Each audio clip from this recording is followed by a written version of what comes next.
Welcome to RMC coaching centre Anantapur. ఈరోజు క్లాస్లో మనం యావరేజ్కి సంబంధించిన ప్రాబ్లమ్స్, బ్యాలెన్స్ ప్రాబ్లమ్స్ క్లియర్ చేసుకుందాం. ఓకే, సో యావరేజ్లో నెక్స్ట్ క్వశ్చన్ ఒకసారి చూడండి. In a hostel there were 100 students. To accommodate 20 more students, the average is increased by ₹5. But total expenditure increased by ₹400. Find the total expenditure of the hotel now. In a hotel,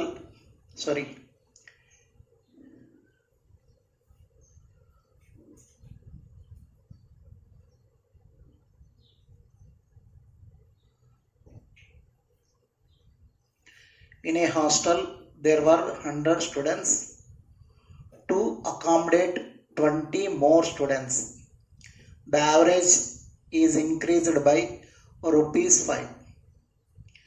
But total expenditure increased by ₹400. Find the total expenditure of the hostel now. ఒక హాస్టల్లో 100 మంది విద్యార్థులు colour. 20 మందిని అదనంగా చేర్చుట వలన లేదా చేర్చుటచ్చే వారి సగటు ఖర్చు ₹5 తగ్గాను, కానీ మొత్తం ఖర్చు ₹400 పెరిగాను.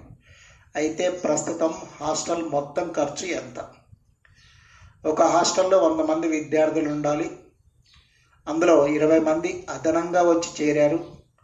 వాళ్ళు రావడం వల్ల సగటు ఖర్చు ₹5 తగ్గింది, కానీ మొత్తం ఖర్చు ₹400 పెరిగింది. అయితే ప్రస్తుతం హాస్టల్లో ఖర్చు ఎంత ఉంది? Okay, present expenditure of the hostel. Okay, right. Then let the average expenditure of hostel is some ₹X. సగటు ఖర్చు ₹X అనుకుందాం. హాస్టల్లో ఎంతమంది స్టూడెంట్స్ ఉన్నారు? 100 మెంబర్స్ ఉన్నారు కాబట్టి వాళ్ళ average expenditure 100X. So 20 members అడిషనల్గా వచ్చి జాయిన్ అయ్యారు కాబట్టి, అదనంగా 20 మంది వచ్చి చేరారు కాబట్టి 100 + 20 120 అవుతారు. ఎప్పుడైతే వీళ్ళు 20 మంది వచ్చి అదనంగా చేరారో వాళ్ళ ఖర్చులో ₹5 తగ్గింది, కానీ ₹400 అదనంగా ఖర్చు పెరిగింది.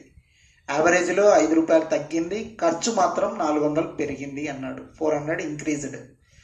ఓకే, మరి ఈ లెక్క ప్రకారం 100 మెంబర్స్కి యావరేజ్ ఏమవుతుంది? 100X అవుతుంది. అగైన్ ఆ ఖర్చు ఎంత పెరిగిందంటే 400 పెరిగింది కాబట్టి 100X + 400 = 100 + 20. 20 మంది ఎక్స్ట్రాగా వచ్చారు కాబట్టి 120. సో వాళ్ళు అదనంగా రావడం వల్ల తగ్గిన యావరేజ్ ఎంత అంటే ₹5 డిక్రీజ్ అయింది. X - 5. Okay, 100X + 400 = 120 × X - 5. Okay, దాని క్యాలిక్యులేషన్లో మనం క్యాలిక్యులేట్ చేస్తే 120 × X 120X, 125 600. సో 600ని లెఫ్ట్ హ్యాండ్ సైడ్ మూవ్ చేసుకోండి, 100Xని రైట్ హ్యాండ్ సైడ్ మూవ్ చేసుకోండి. అప్పుడు 120X - 100X. ఓకే, 600 + 400 1000 అవుతుంది. 20 ఇక్కడ 50 టైమ్స్ పోతుంది. సో X వాల్యూ ఎంత వచ్చిందంటే మనకు 50 వచ్చింది. Then present expenditure of hostel. The total expenditure of the hostel now. Present expenditure. The present expenditure is 100 × 50. X means ఎంత వచ్చింది? X means 50 వచ్చింది. సో 100 × 50 + 400 అదనంగా పెరిగింది కాబట్టి మనం 100X + 400 అనుకున్నాం కదా టోటల్గా ఎక్స్పెండిచర్ ప్రజెంట్. కాబట్టి 100 × 50 5000 + 400 ఎంత ఉందండి? 5400. Present expenditures of hostel is 5400. ఒకవేళ వీళ్ళు అదనంగా రాకపోతే ఆ 400 తగ్గి 5000 ఉంటుంది. వీళ్ళు రావడం వల్ల పైన పెరిగిన ఎక్స్పెండిచర్ ఎంత? 400. దెన్ ఆ 400 యాడ్ చేసుకుంటే 5400 అవుతుంది. Okay, right. Next question. The average age 9 members of a committee is the same as it was 2 years ago. Because an old member has been replaced by a younger member. Find how much younger is the new member than the old member.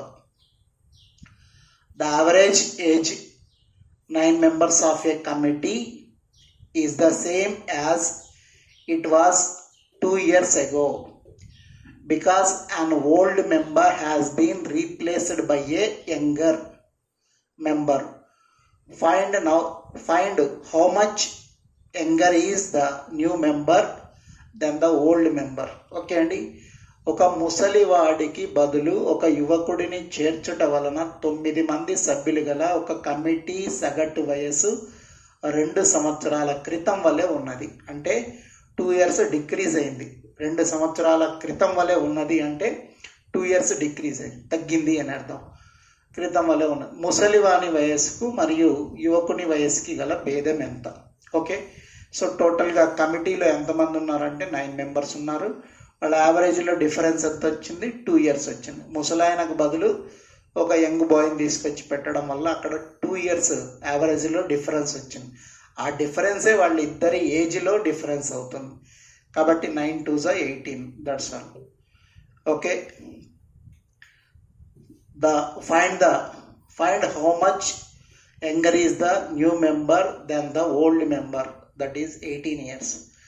Okay, ముసలివాని వయస్సుకు మరియు యువకుని వయస్సుకి గల భేదం ఎంత అంటే 9 2s 18, that's all. Okay, question. The average weight of 25 persons sitting in a boat 46 kgs.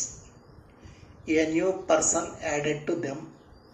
The average weight of all the persons increased by 500 grams. Find the weight of new person. The average weight of 25 persons sitting in a boat 46 kgs. A new person added to them. The average weight of all the persons increased by 500 grams.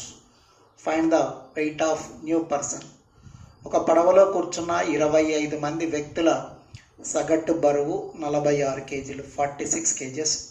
ఒక క్రొత్త వ్యక్తిని వారిలో చేర్చట వలన వారి సగటు బరువు 500 గ్రాములు పెరిగాను. అయినా కొత్త వ్యక్తి బరువు ఎంత? ఒక పడవలో కూర్చున్న 25 మంది వ్యక్తుల సగటు బరువు 46 kgs, 46 kgs. ఒక కొత్త వ్యక్తి వారిలో చేరటం వలన వారి సగటు బరువు 500 గ్రాములు పెరిగాను. అయితే కొత్త వ్యక్తి బరువు ఎంత? ఓకే, దీని సొల్యూషన్ ఎలా ఉందో చూడండి. ఓకే, సో మొత్తం ఎంతమంది ఉన్నారండి? 25 మంది ప్రజెంట్ అక్కడ ఉన్నారు. 25 మంది సగటు బరువు 25 members, average wait is 46 kgs. ఒక పర్సన్ వాళ్లకు కొత్తగా వచ్చి యాడ్ అయ్యాడు. అప్పుడు అతను రావడం వల్ల నంబర్స్ 26 అయ్యింది. 25 నుంచి 26 అంటే ఒక వ్యక్తి పెరిగాడు కాబట్టి అప్పుడు 25 members నుంచి 26 membersకి వచ్చారు. దెన్ ఎప్పుడైతే కొత్త వ్యక్తి వచ్చాడో అప్పుడు యావరేజ్ ఎంత ఇంక్రీజ్ అయిందండి? 500 grams means half kg. 500 grams that is equal to half kg. Increase అయింది హాఫ్ kg. కాబట్టి సో ఇంక్రీజ్ అయినా డిక్రీజ్ అయినా అందరికీ షేర్ చేయాలి, పెరిగినా తగ్గినా అందరికీ షేర్ చేయాలి. అక్కడ హాఫ్ kg ఇంక్రీజ్ అయింది కాబట్టి హాఫ్ ఇక్కడ మనం క్యాలిక్యులేట్ చేసుకుంటే 13 times పోతుంది. ఓకే, సో 13 తీసుకొచ్చేసి ఇక్కడ యాడ్ చేయండి. ఇంక్రీజ్ అయితే యాడ్ చేయాలి, డిక్రీజ్ అయితే మైనస్ చేయాలి. సో పెరిగిందన్నాడు కాబట్టి కలపండి, తగ్గిందంటే తీసేద్దాం. పెరిగిందన్నాడు కదా, 500 గ్రాములు పెరిగింది. So 500 grams are increased. Then 500 grams increase అయిందంటే 13 kgs ఇంక్రీజ్ అయిందని అర్థం. టోటల్గా 59 kgs. సో ఈ 59 kgs ఏంటంటే న్యూ పర్సన్స్ వెయిట్. కొత్త వ్యక్తి ఎవరైతే వచ్చాడో అతని బరువు ఎంత? 59 kg. అంతకుముందు ఉన్న 25 మంది సగటు బరువు ఎంత? 46 kgs. ఎప్పుడైతే న్యూ పర్సన్ యాడ్ అయ్యాడో అప్పుడు నంబర్ 26 అవుతుంది. ఈయన వచ్చిన తర్వాత వాళ్ళ యావరేజ్ ఎంత ఇంక్రీజ్ అయిందంటే 500 grams పెరిగింది. 500 grams is equal to half kg. Half kgతో క్యాలిక్యులేట్ చేసుకుంటే 13 kgs ఇంక్రీజ్ అయింది. సో 13 kgs యాడ్ చేసుకుంటే న్యూ పర్సన్ వెయిట్ ఏంటంటే 59 kgs. Okay, right. Next question. Okay అండి, next question. The average salary per head of the entire staff and office including the officers and clerks is rupees 900. The average salary of the officers is 6,000 rupees and that of the clerks is 840 rupees. If the number of officers is 120, find the number of clerks in the office. Okay, the average salary per head of the entire staff of an office including the officers and clerks is rupees 900. The average salary of the officers is 6,000 rupees and that of the clerks is 840 rupees. If the number of officers is 120, find the number of clerks in the office. Okay, so ఒక ఆఫీసులోని ఆఫీసర్లు క్లర్కులు అందరి సగటు జీతం 900 rupees, ఆఫీసర్ల సగటు జీతం 6,000 rupees మరియు క్లర్కుల సగటు జీతం 840 రూపీస్. అయితే అందులో ఆఫీసర్ల సంఖ్య 120 అయితే క్లర్కుల సంఖ్య ఎంత అంటున్నాడు.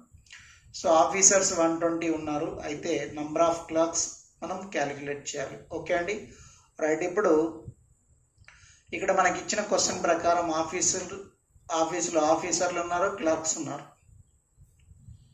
Officers and clerks. Okay, total salary of officers and clerks average salary is ఎంత అన్నాడు? 900. Again,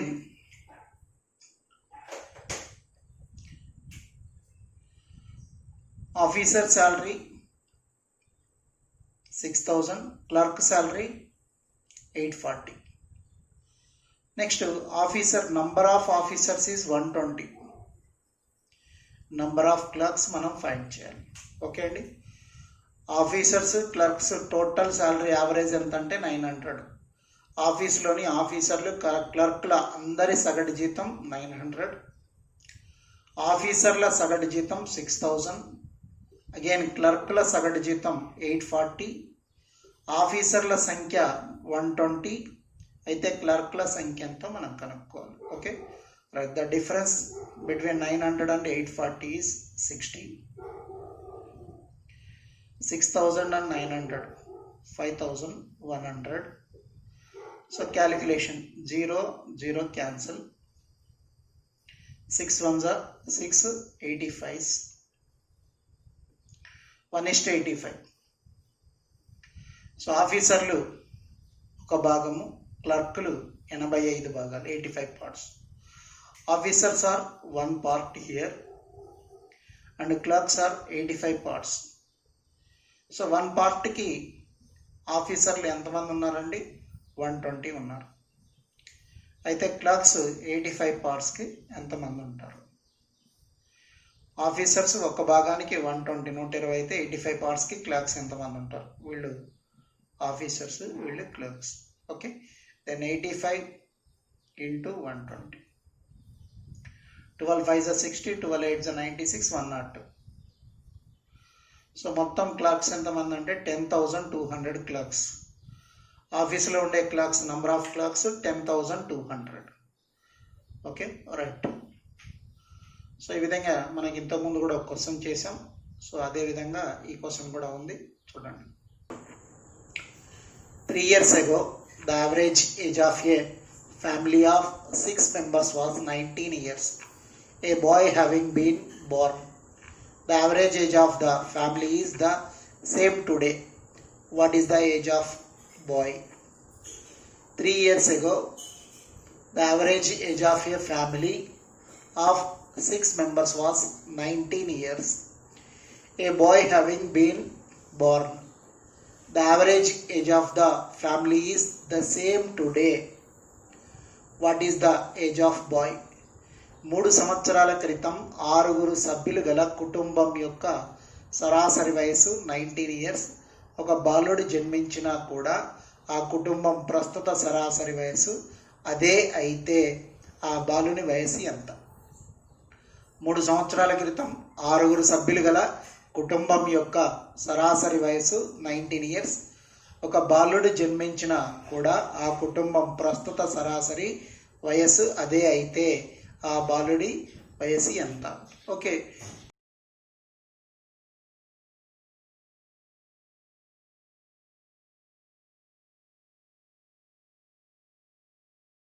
next question. The average temperature for Monday to Thursday was 48 degrees and for Tuesday to Friday was 46 degrees. If the temperature on Monday was 42 degrees, find the temperature on Friday. The average temperature for Monday to Thursday was 48 degrees and for Tuesday to Friday was 46 degrees. If the temperature on Monday was 42 degrees, find the temperature on Friday. సోమవారం నుండి గురువారానికి సగటు ఉష్ణోగ్రత 48 degrees మరియు మంగళవారం నుండి శుక్రవారానికి సగటు ఉష్ణోగ్రత 46 degrees. ఒకవేళ సోమవారం ఉష్ణోగ్రత 42 డిగ్రీలు అయితే శుక్రవారం ఉష్ణోగ్రత ఎంత అంటున్నాడు. ఓకే అండి. The average temperature for Monday to Thursday, Monday, Tuesday, Wednesday and Thursday means 4 days. The average of 4 days is given 48 degrees. 232, 16, 192. Okay, total average for 4 days 192. Next, the average is given for Tuesday to Friday. Okay, Tuesday, Wednesday, Thursday and Friday. Here also 4 days. The 4 days temperature is 46 degrees. Okay, 4 6 are 24, 2 16, 184. Okay, 4 8 are 32, 2 16, 19, 192, 6 is 24 and 16, 84. The difference between Monday to Friday, the difference between temperature of Monday to Friday, so that is 8 degrees. The difference between Monday to Friday is 8 degrees. Monday to Friday, Tuesday, Wednesday, Thursday is common. Monday to Friday temperature is 8 degrees. Okay, so then Monday temperature is given. Monday temperature is 42. Then find Tuesday's temperature. So Monday ki separate ga temperature icharu. Monday temperature. The difference between Monday to Friday is 8 degrees. And the given temperature for Monday is 42 degrees. Then find Friday. Okay. Then 42 minus 8 is equal to Friday. Then Friday's temperature is 34 degrees. Friday's temperature is 34 degrees. The temperature of Friday. Okay, on Friday. శుక్రవారం ఉష్ణోగ్రత ఎంత ఉందండి? 34 degrees. సోమవారం ఉష్ణోగ్రత ఎంత ఉంది? 42 degrees. So Monday ki Friday ki difference enta 8 degrees. Then Monday is 42 and Friday 34. Okay, average of 4 consecutive odd numbers A, B, C, D is 44. What is the product of A and D? 4 వరుస base సంఖ్యలు ABCDల సగటు 44 అయితే ADల లబ్ధం ఎంత? The average of 4 consecutive odd numbers. The 4 consecutive odd numbers are ABCD. A, B, C, D are odd numbers. The average is 44. Average means middle number of given numbers. The middle value of given numbers is average. The average is 44. Okay. So average middle value. Then we want odd numbers. Then odd numbers means 44 after odd number is 45 and 47. 44 before odd number 43 and 41. The odd numbers are, first one is 41, next 43, 45, 47. The four odd numbers average is 44. The consecutive odd numbers వరుసగా వచ్చిన base సంఖ్యలు అవి 41, 43, 45, 47. అయితే question ఏంటి? ఏడీల లబ్ధం, product of A and D. So 41 into 47. Okay, the product of A and D 41 and 47. 7, 28, 4, 16, 19, 27. The answer is 1927. So average అంటే ఏం చెప్పుకున్నాం మనం? మధ్యలో విలువ, మిడిల్ వాల్యూ. అది ఏదైనా కూడా ఏ సంఖ్యలకైనా మధ్యలో విలువ సగటు. అయితే అందులో 4 బేస్ సంఖ్యల సగటు 44, 44. So average 44. అయితే ఆ 4 ఆడ్ నెంబర్స్ మనకు కావాలి. అయితే 44 యావరేజ్ కాబట్టి ఆ యావరేజ్కి after 2 odd numbers, before 2 odd numbers మనం క్యాలిక్యులేట్ చేసుకోవాలి. 44 after 45, 47, 44 before 43, 41. The 4 odd numbers 41, 43, 45, 47. So ఏడీల లబ్ధం first last నెంబర్కి మల్టిప్లై చేస్తే వచ్చే వాల్యూ ఎంత? 7 1 7, 28. Okay, then 4 1 4, 4 4 16. Total 1927. Okay, next question చూడండి. The sum of 7 consecutive numbers is 168. What is the sum of the first and last number? The sum of 7 consecutive numbers is 168. What is the sum of the first and last number? 7 వరుస సంఖ్యల మొత్తం 168 అయినా అందులోని మొదటి చివరి సంఖ్యల మొత్తం. ఇక్కడ 7 వరుస సంఖ్యల అంటే సరి సంఖ్యలు కాదు, బేస్ సంఖ్యలు కాదు. Some of the 7 consecutive numbers means continuation numbers అంటే న్యాచురల్ నంబర్స్. ఎన్ని సంఖ్యలు ఉండాలి? 7 సంఖ్యలు. 7 సంఖ్యల మొత్తం ఇచ్చాడు. Some of the total 7 numbers. Then average of 7 numbers. Average of numbers means sum of the observations by number of observations. 7 2s, 7 4s. Then average becomes 24. ఇక్కడ మనకు సగటు ఎంత వచ్చిందంటే 24. వాళ్ళు సగటు ఇవ్వలేదు, మొత్తం అని ఇచ్చారు. 7 వరుస సంఖ్యల మొత్తము కాబట్టి అక్కడి నుంచి మనం ఏం కనుక్కోవాలి? యావరేజ్ కనుక్కోవాలి. యావరేజ్ ఎంత వచ్చిందండి? 24. సో 24 అనేది మిడిల్ నంబర్, ఇది యావరేజ్. మనకి ఎన్ని సంఖ్యలు కావాలి? 7 సంఖ్యలు. అవి ఏ సంఖ్యలు? వరుసగా వచ్చిన సంఖ్యలు. వరుసగా వచ్చిన బేస్ సంఖ్యలు అని లేదు, సరి సంఖ్యలు అని లేదు కాబట్టి అవి న్యాచురల్ నంబర్స్గా లెక్క వేసుకుంటాం. సో ఇది మిడిల్ నంబర్ అయితే టోటల్ 7 నంబర్స్లో మిడిల్ నంబర్ కాబట్టి దాని తర్వాత 3 నంబర్స్ ఉంటాయి, దాని ముందు 3 నంబర్స్ ఉంటాయి. ఓకే, యావరేజ్కి బిఫోర్ 3 నంబర్స్, ఆఫ్టర్ 3 నంబర్స్ కంటిన్యూగా వేసుకుందాం. Before number 23, 22 and 21. After numbers 25, 26 and 27. The numbers are 21, 22, 23, 24, 25, 26, 27. In the 7 numbers average is 24, middle number 24. So ఇచ్చిన 7 సంఖ్యలు ఏమవుతాయంటే 21 to 27 వరుసగా వచ్చిన 7 వరుస సంఖ్యలు. వాటి సగటు ఎంత అంటే మిడిల్ నెంబర్ 24. అయితే మన క్వశ్చన్ ఏంటి? మొదటి చివరి సంఖ్యల మొత్తం. Some of the first and last number. First number 21 and last number 27. The sum of first and last number value is 48. Answer is 48. మొదటి చివరి సంఖ్యల మొత్తం ఎంత అంటే 48. Okay, right.